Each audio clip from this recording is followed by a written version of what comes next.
શ્રાવણ માસના પ્રથમ સોમવારે ધોરાજીના મહાદેવ મંદિરોમાં હર હર મહાદેવના નાદ ગુંજી ઉઠ્યા છે।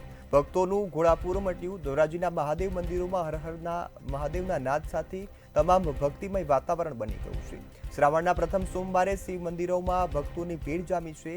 500 વર્ષ જૂના પંચનાથ મંદિરે વહેલી સવારથી જ ભક્તોનો જમાવડો જોવા મળ્યો છે। 5 પાંડવોએ આ મંદિરની સ્થાપના કરી હોવાનો ઇતિહાસ છે, જેને લઈ ભક્તો ઉમટી પડ્યા છે। સાથે જ જે સફુરા નદીના કિનારે આવેલું આ પ્રાચીન પંચનાથ મહાદેવનું મંદિર છે કે જ્યાં ભક્તો મોટી સંખ્યામાં ઉમટી રહ્યા છે। ત્યારે ધોરાજીના મહાદેવ મંદિરોમાં હર હર મહાદેવના ગુંજ સાથે વાતાવરણ ભક્તિમય બન્યું। પૂર્વમાં સફુરા નદી કિનારે આવેલું પંચનાથ મહાદેવ લોકવાયકતા મુજબ કહેવાય છે કે 5 પાંડવો અહીંયા રાત રોકાણેલા। સફુરા નદીની અંદરથી 5 શિવલિંગ નહીં અને અહીં 5 ભાઈઓએ સ્થાપના કરેલી, જેથી પંચનાથ મહાદેવ કહેવાય છે। અતિ પ્રાચીન છે। સરકારશ્રીના ચોપડા પર 500 વર્ષ જૂનો ઇતિહાસ લખાયેલો છે। અહીં અમારા પંચનાથના પટાંગણમાં 140 થી વધારે સુરાપુરા આવેલા છે, જેઓ 300-400 વર્ષ જૂના છે।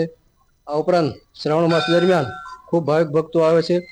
સુરાપુરાના વંશજો જે પૂરા ભારતમાં અને વિદેશોમાં રહે છે, એ લોકો પણ અહીં ખૂબ આવે છે। મારું નામ મનીષા સોંદરવા છે। આ પંચનાથ મહાદેવનું મંદિર છે। અહીંયા વર્ષોથી ભક્તો અહીંયા પૂજા કરવા આવે છે અને જળ અભિષેક કરે છે, તેની જરૂર મને ગામના પૂરું થાય છે।